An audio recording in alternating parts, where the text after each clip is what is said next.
This was a message to somebody's father or husband. There's no shred of evidence to support a theory like that. In 2019, gunmen murdered 3 women and 6 children with ties to Utah in an ambush near the northern Mexico town of La Mora. It shocked people in 2 countries. Now a new book is shedding light on the possible motive or motives. Fox 13 News investigative reporter Nate Carlisle interviewed the author and a husband and father of the victims. This is for the record. Nita and 4 of my grandchildren are burnt and shot up. Kind of like Chinatown or Murder on the Orient Express. It could be a dozen people that were responsible, a dozen. Sally Denton has made a career writing about Mormon history and crime. My father's mother was raised in polygamy. My father was raised LDS. And we had a home in Mexico for many years. Denton brings those topics together in her book, The Colony, which comes out this month. In her book, she talks about La Mora and another Mexican town, Colonia LeBaron. They were originally sent there by Brigham Young. Residents are a mix of those who worship with the mainstream Church of Jesus Christ of Latter-day Saints and offshoots who still practice polygamy. Those killed in the ambush on November 4th, 2019 were from 3 families in La Mora.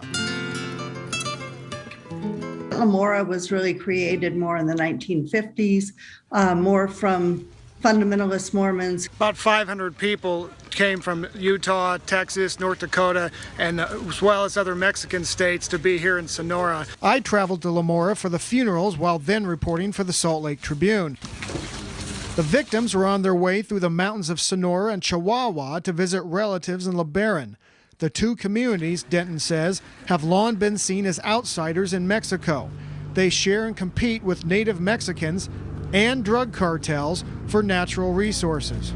The most powerful cartel in Mexico at the time was the Sinaloa cartel, and under the direction of Joaquin Guzman El Chapo. After the murders, family in Utah pointed the finger directly at drug lords. It was a war between the Chihuahua cartel and the Sonora cartel, and that these women just happened to be caught in the middle. Denton doesn't know who ordered the murders, but she says they were no mistake.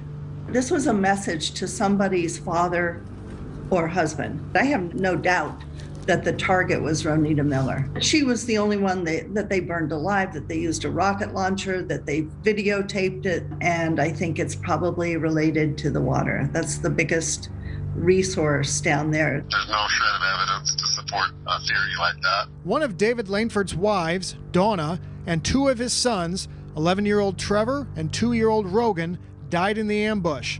At least 5 more of his children were wounded. My theory, or my belief, is that it was done over that lithium mine. That lithium mine is set to begin production in 2024, about 75 miles south of La Mora. Langford believes someone in the Mexican government planned the massacre with the cartels to build support for a better road leading to the mine. Denton doesn't address that theory in her book. All my kids are doing really good. It's actually amazing how they recuperated. The Langfords now live near Colorado City, Arizona, far away from La Mora and the horrors of that day. Any idea how many other families moved out of there? Probably around, I don't know, 15 to 20. When it came down to it, the LeBarons don't have a lot of friends down there. Nate Carlisle, Fox 13 News, Utah. David Langford says the Mexican government has arrested at least 30 people suspected of ties to the killings. But he and Denton say no one has been convicted of murder.